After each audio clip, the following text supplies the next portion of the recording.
patuloy ang iringan sa pagitan ng China at Japan matapos ipadeport ang ilang aktivista sa isa ng Sensaku sa Japan. Samantala, bagong species ng spider natagpuan sa Amerika.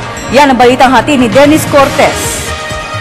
Kasabay ng issue sa pinag-aagawang isla ng Japan at China, pinadeport ng Japanese government ang 14 na Chinese nationals na nagprotesta sa disputed islands. Sakay ng barko, nagtungo ang mga aktivista sa Sensaku Island ng Japan upang ihayag na sa kanila ang isla na tinatawag nilang Diaoyu Island. Nagbabala naman ang China sa akbang na ginagawa ng Japan kaugnay ng iringan sa diplomatic row sa pagitan ng dalawang bansa.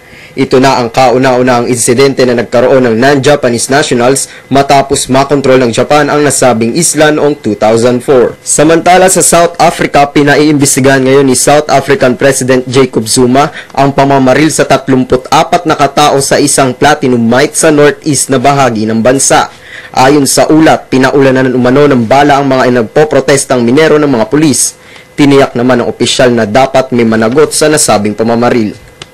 Sa US, bagong species ng spider ang nadiskubre ngayon ng mga amateur cave explorers at arachnologists sa Redwood Forest sa Oregon.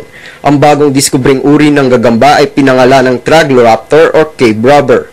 Ayon sa pag-aaral ng California Academy of Science, ang bagong diskubring species ay may sukat na 1.6 inches at naninirahan sa itaas ng kuweba.